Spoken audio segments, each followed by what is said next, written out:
Gracias, Señor. Quédate con nosotros, Padre. Amén.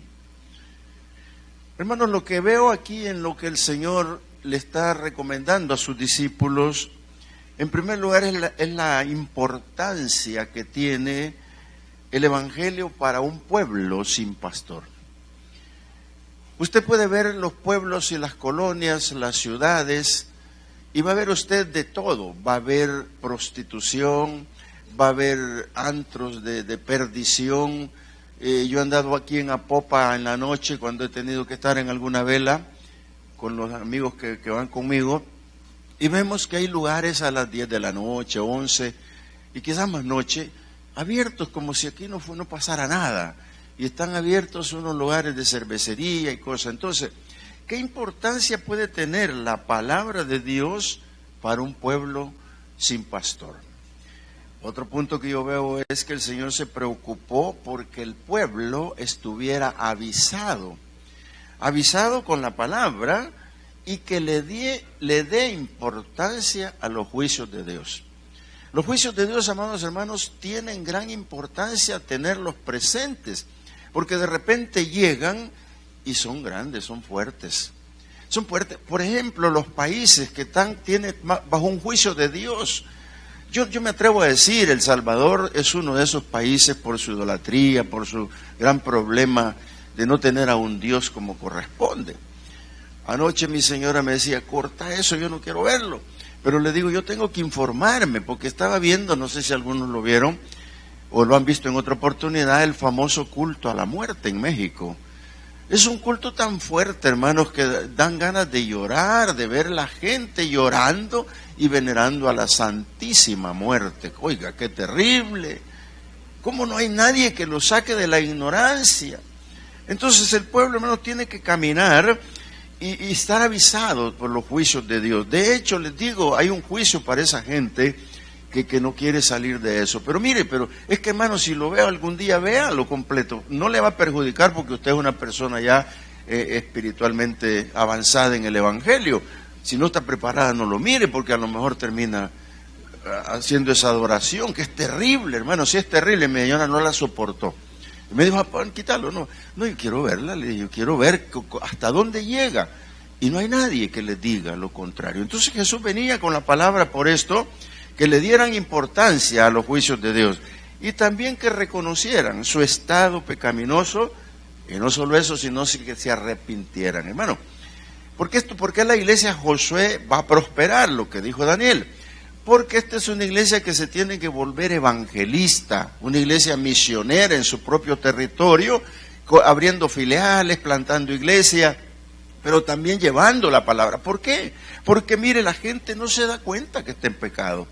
La gente sigue viviendo sin Dios. Entonces, nosotros vamos a llegar a decirles lo que le he puesto de título a esta meditación. El que vino a salvarte es tu pastor. Y el salmista dijo que él no le iba a faltar nada porque Jehová era su pastor. Entonces, Cristo cumplió su misión terrenal aquí. Caminó con la palabra desde que llegó, hermanos, y tomó el ministerio.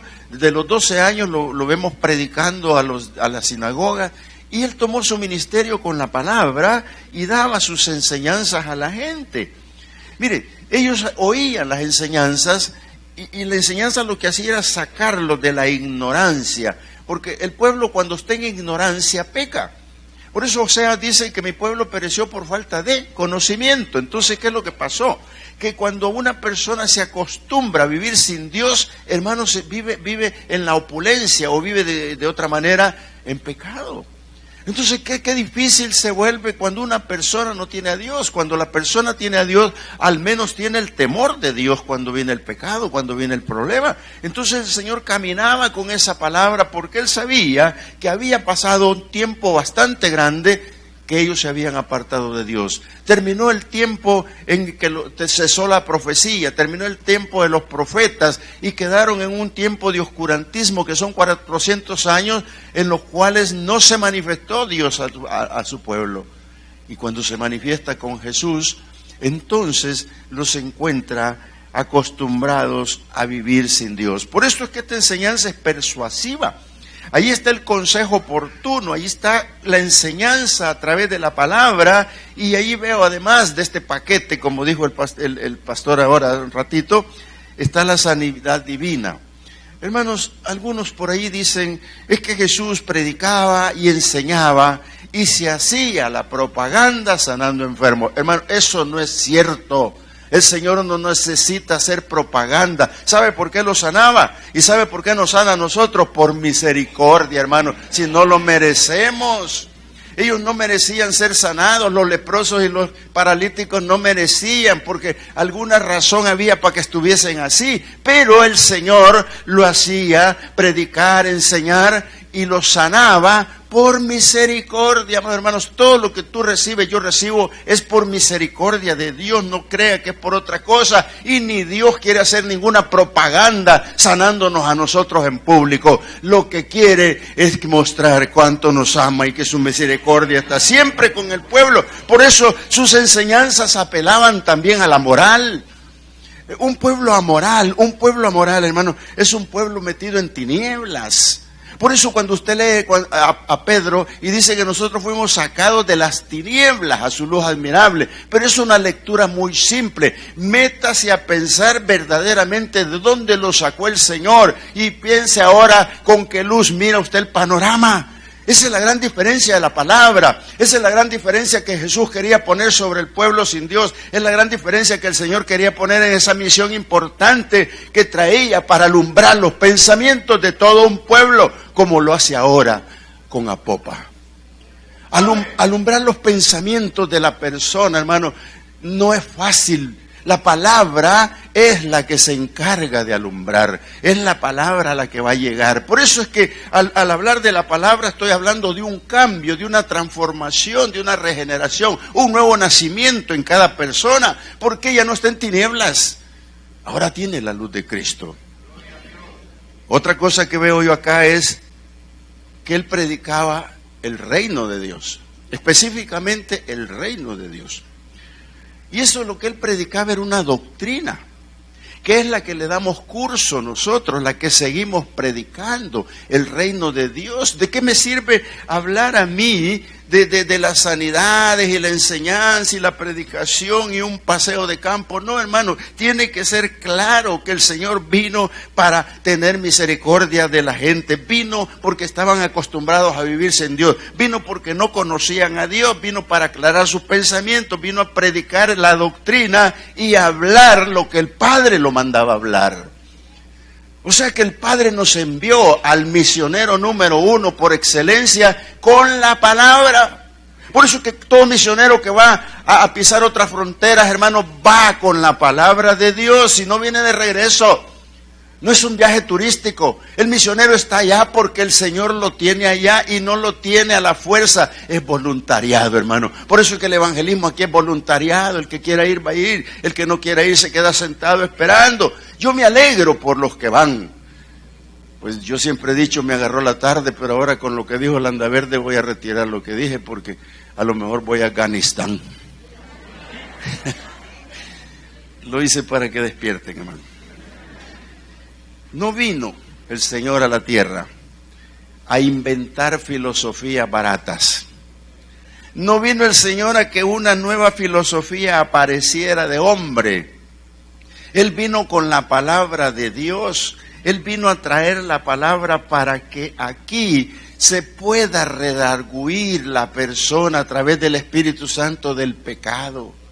Para que a través de ese redarguir del pecado pueda venir y nacer en su vida un arrepentimiento genuino, para que verdaderamente exista una conversión, para que verdaderamente entre en el proceso de la regeneración, el cambio, la transformación de su mente, para que pueda haber una realidad en la vida del hombre.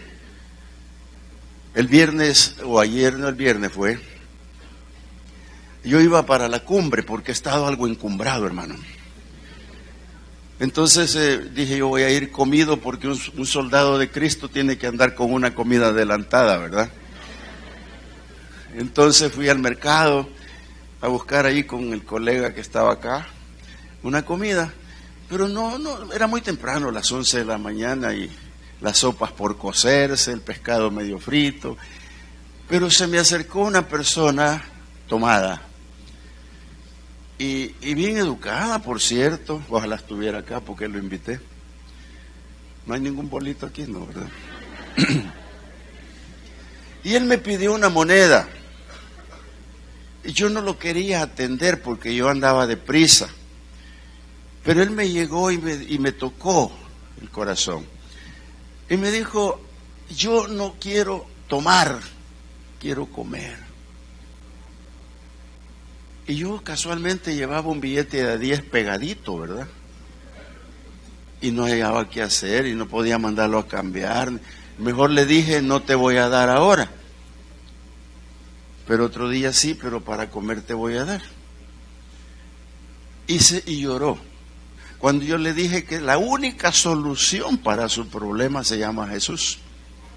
No profirió palabra, no dijo nada, solo oyó. Y le dije yo, saliendo de aquí unos pasos vas a ver un rótulo, la iglesia, ahí te espero. Va a venir un día. Pero ¿qué es lo que hizo él con su actitud? Sencillamente me movió, hermano. Me tocó. Y lo que Jesús vemos aquí, que dice que recorría las ciudades y aldeas, enseñando en las sinagogas, predicando, sanando, predicando el reino de Dios y sanando. Y al ver las multitudes, tuvo compasión. Note usted la palabra compasión, hermano. Cuando la predicación que él lanzaba era persuasiva a la mente y los estaba convenciendo de pecado y llevándolos al arrepentimiento, entonces el pueblo comienza a entender, porque Jesús lo que buscaba era la unidad de esa gente que anda regada por ahí. No, ustedes tal vez no tengan idea de cómo yo me alegro cuando hay visitas. Porque entre las visitas vienen de otra iglesia o vienen que andan como ovejas perdidas, o no sé, de todo, pero nos alegramos cuando vienen. Porque la palabra de Dios, hermanos, es exclusiva para los que quieren oírla.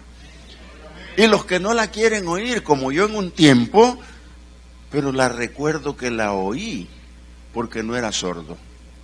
Y la palabra dice que la fe es por el oír palabra de Dios. Entonces esta gente lo que pasaba es que adquirían fe y por eso lo seguían, por eso la fama del Señor iba adelante, porque esa palabra que los convencía, hermano.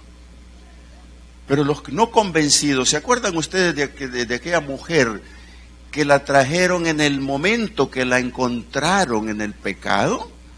Y se la llevaron a Jesús al patio donde estaba y se la pusieron enfrente y le dijeron, esta mujer, bla, bla, bla, bla, bla, bla.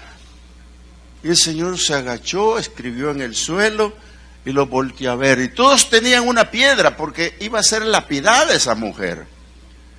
Y cuando la vieron y el Señor no dijo nada, se agachó a escribir y dijo, el que se sienta libre de pecado, lance la primera piedra, hermano. Y nadie se atrevió. ¿Por qué? Porque el efecto de la palabra comenzaba a funcionar. Porque el efecto de la palabra comenzaba a dar su fruto. Porque el efecto de la palabra estaba allí. Hermano, si yo no reconozco que soy pecador, sigo haciéndolo de una manera desmedida. Hermano, cuando yo reconozco que soy pecador, es porque el Espíritu Santo está conmigo y me redarguye. No dije con esto que no soy pecador. Somos seres humanos, hermanos, pero Dios tiene misericordia y a eso vino a predicar el Evangelio, para que usted y yo podamos verdaderamente tener un arrepentimiento genuino, porque la sangre de Cristo tiene poder. Tiene poder. Y eso vamos a ir a decir a las misiones. El Señor completa su trabajo sanando, porque para lo que para el hombre es imposible, para Dios es posible. Imponía manos, decía la palabra y completaba su ministerio. Él era maestro, él enseñaba la palabra, pero la predicaba también. ¿Y sabe lo que es predicar, hermano? Es profetizar.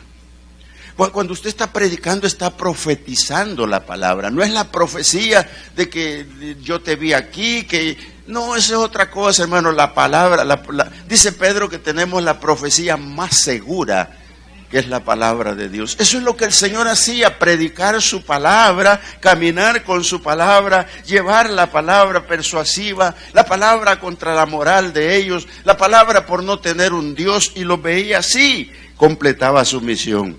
Todos aprendían, muchos, dice la palabra, que aprendían. Ahí estaban los quebrantados, hermano. Ahora, ¿cómo se cumple esta misión? ¿Cómo quedamos? Cuando el Señor dice que llegó haciendo todo eso que acabo de explicar, y al ver las multitudes, tuvo compasión de ellas, porque estaban desamparadas y dispersas como ovejas sin pastor. ¿Sabe lo grave que es eso, hermano? ¿Sabe lo que Daniel con su esposa explicaban ahí en esas fotografías? Los que ellos han llegado es a encontrar a los dispersados. Lo que ellos llegaron a hacer es a encontrarse con la gente que no tiene conocimiento pleno de Dios. Nadie tiene pleno, pero por lo menos que sepan de Dios. A eso fueron. Y eso es lo que Jesús le está diciendo al pueblo. Yo quiero que vayan porque la mies es mucha. Cuando leemos los 4 evangelios y recogemos las 4 misiones, vienen a ser la misma misión, que le llamamos la gran comisión. Pero es la misma. Id y predicad el evangelio. Id y haced discípulos. Id y háblales la palabra. Id y sana enfermos. Id y libéralos. Es todo de ir, hermanos. Es todo de ir. Los 4 evangelios son de ir. ¿Por qué? Porque el tiempo de la cosecha está allí. Ahora, ¿están minados los campos? Claro. Y están minados los campos. Mira lo que dice el versículo 10 de aquí mismo de Mateo. Solo cambia la vista de ahí del 9 al 10. Dice el 10:1. Entonces, llamando a sus 12 discípulos, les dio autoridad sobre los espíritus inmundos para que los echasen fuera y para sanar toda enfermedad y toda dolencia. Hermanos, esa es la autoridad de la iglesia, es la autoridad del Espíritu Santo en cada uno de ustedes. Cuando los evangelistas se ponen las botas del calzado del evangelio y van por ahí, es la palabra, es el Espíritu Santo el que va en esa cobertura. Es por eso que cuando con seguridad, yo vi en el evangelismo hace poco que estuvimos por acá, a mi hermana Reina, que le abrieron a ella y 2 personas más una puerta. Y ahí adentro había una necesidad tremenda. Una anciana que dijo que pasen porque yo estoy enferma. Yo estaba allí cuando oí eso. Estaba allí cuando lo vi. Y por eso lo narro acá. Mi hermana Reina está acá. Y ella lo entendió y de inmediato se metió, hermano. Y dijo, vamos a orar por ella. ¿Qué iba a hacer? Imponer manos, decir la palabra para que esa persona fuera sana. Eso se llama autoridad sobre la enfermedad. Por eso la palabra dice, estas señales seguirán a los que creen en mi nombre. Pero en el nombre de Jesús hay poder.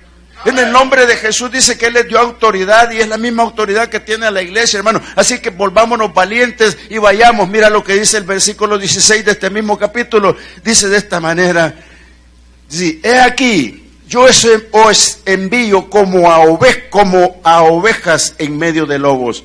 Sed pues prudentes como serpientes y sencillos como palomas. Léalo de nuevo y dice así, he aquí, yo os envío como ovejas. No dice lo envío ovejas, como ovejas. Hermano, esa es la parte importante cuando decimos ovejas y decimos, ay, la ovejita. No, hermano, tenemos que ser ovejas valientes porque vamos a ir entre lobos y entre lobos las ovejas se tienen que convertir en valientes ovejas que combaten y hacen huir al lobo, amado hermano. Eso es la realidad si Dios te ha dado el poder y la autoridad porque Él sabe que tú lo puedes hacer y vas a ir como oveja, pero oveja firme, oveja valiente, oveja fuerte que va a cruzar fronteras de las colonias, va a cruzar fronteras de este país y otros más, como oveja valiente, hermano. Prudentes como la serpiente y sencillos como la paloma. ¿Sabe lo que es eso? Se lo explico otro día si vienen. Sí, mire, la culebra no te va a hacer daño, pero si pisas su territorio, sí. Si tú ves una culebra y la ves sin enrollarse, no tenés tanto problema, pero si ya está enrollada, cuídate. y tiene un área de territorio que es su radar. Si tú te acercas, te pica. Por eso es que el Señor dijo, cuando vayan a las casas y entren y no los reciben, sacúdanse el polvo, pero sin estar peleando, sacúdanse la tierra. Sencillos, hermano, pero como ovejas valientes. ¿Sabe? Cuando David se presentó ante el gigante Goliat, les dijo, miren, mi carta de presentación es esta: yo cuido ovejas, soy ovejero, pero cuando viene un león, lo doblo. Cuando viene un oso, hago lo mismo. Por eso quiero pelear con ese gigante. Pero esas eran las palabras. La mera realidad no estaba allí. La mera realidad estaba en que él había sido ungido con el poder de Dios, y dice la palabra que desde el día que lo ungió el Señor, el Espíritu Santo estaba con él. Por eso es que la iglesia tiene el Espíritu Santo y ya no es una ovejita, es una oveja valiente y firme que va a ir a predicar la palabra, a liberar los enfermos, a liberarlos de los demonios con autoridad. Pero algo importante para ir aterrizando, porque se nos fue el tiempo. Mira, si somos ovejas entre lobos, hermano, no te sientas la oveja, te van a comer. Muérdele, aunque sea una patita al lobo. O pata, no patita. Patitas son las de mi perro. Oiga, pero de repente el lobo quiere comer. ¿Sabe usted lo que gruñe? Yo a mi perro le estoy haciendo un examen. Lo saco porque él, cuando ve los gatos, le agarra una tremenda furia. Pero lo saco y hay un barandal y desde ahí les ladra y hace cualquier cosa y se pone valiente, y el gato quieto allá, no, nada, como sabe que no puede pasar. Entonces lo saco a la calle y ese mismo gato que lo desafía, ahí está afuera.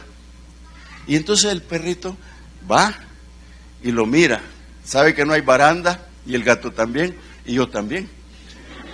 Entonces me volteé a ver así. Y yo doy un paso adelante y él lo da también. Como quien dice, vamos los dos. Pero conforme va progresando el perrito, dije perrito, ¿verdad? Conforme va progresando, hoy en la mañana me sorprendió. Ya no me volteó a ver, sino que se lanzó. Y el gato, cuando vio que no había baranda y de verdad iba, sale corriendo y ganó terreno. Y como ganó ese terreno, él lo va a espantar a todos. Hermano, usted ya no es una ovejita, es una oveja, ¿sí? Si el enemigo, el lobo, viene, ¿cómo lo vamos a correr? Con la palabra, porque la palabra tiene poder. ¿Ven? Entonces Jesús lo que vio, además de todo esto, que nosotros cuando dice oren, es una palabra clave, oren, para que Dios envíe más obreros a la mies. Se siente algo de pena al decir esto, porque como no está borrado de aquí, aquí está todavía, quiere decir que todavía hay pocos, ¿verdad? O habemos pocos, diga conmigo, habemos pocos. Pero manda a orar a la iglesia, hermano. A orar para que Dios levante más obreros. Pero aquí hay otra particularidad. Y dice el Señor que los vio y tuvo compasión de ellos. Si a esta iglesia no le nace la compasión por los perdidos, seguiremos siendo los mismos. Si a la iglesia no le nace la compasión por las almas que se van sin Cristo, seguiremos siendo banqueros. Tiene que nacer esa compasión que tuvo el Señor por los que se pierden. Porque Él los vio como ovejas que no tienen pastor. Entonces, como los vio dispersos, los vio separados. Hermanos, separados, dice el Señor, nada podemos hacer. Y si las ovejas no están juntas, el ataque es más feroz y es más fuerte. Entonces, ¿qué vamos a hacer en esta gran comisión? La iglesia, orar, levantarse con obreros, preparar obreros e ir, pero con compasión. A ver a la gente como verdaderamente la vio Jesús sin Cristo. A verla como la vio la gente sin pastor. A verla como la vio la gente en esa dispersación que el diablo hace. Hermano, es tiempo de levantarse. Seguiremos predicando este sermón otro día porque a la mitad nos quedamos, pero lo van a editar de otra manera en algún momento. Pero quiero pedirle a la iglesia que si el Señor pidió, entre las pocas cosas que pide el Señor, pidió que oráramos al Padre de la mies, creo que es necesario que oremos. Incline su rostro conmigo. Cuando Jesús divulga su compasión, es porque está pidiendo ayuda compasiva. Porque al verlos desamparados sabe que corren peligro. El mundo es duro, el mundo es fuerte, el mundo peligroso. Ahí están los lobos. Pero nosotros que ya comimos de su pasto, ya comimos de sus prados, estamos bien alimentados por la palabra. Y tenemos que ir a buscarlos y traerlos al redil para que la unidad del Señor esté ahí. Padre, yo te ruego que la iglesia en este momento tome conciencia, Señor, que tome conciencia verdadera de lo que es la compasión por las almas y podamos despertar verdaderamente al evangelismo de una manera más grande, orando por los obreros, orando porque haya más obreros, orando por los misioneros, orando en todo lugar. Señor, gracias porque cuando vengas, esos serán los talentos que nos vas a pedir si se multiplicaron. Cuando vengas, esos van a ser los talentos que nos vas a decir, te lo di de músico, te lo di en la alabanza, te lo di en las misiones, te lo di en la predicación, te lo di en el evangelismo, te lo di allí de Ujier, te lo di en la escuela dominical. Todo eso nos va a pedir el Señor. Multipliquemos. Lo cualitativo está aquí, pero también está lo cuantitativo. Debemos de ir por ellos. Padre, muchas gracias. Yo te ruego, Dios, bendigas a este pueblo que oye palabra, como aquel que oyó en aquel tiempo, y que tú por misericordia hacías las cosas por ellos. Bendícelos, Señor, en este momento que se te retira de acá. Guárdalo en su retorno a casa. El que se quiera quedar ahora mismo se puede quedar, Señor, pero ellos se gozan contigo y yo sé que tú los bendices. Guárdalos, Señor, en el hueco de tu mano. Padre, gracias en el nombre de Jesús. Y el pueblo diga conmigo, amén.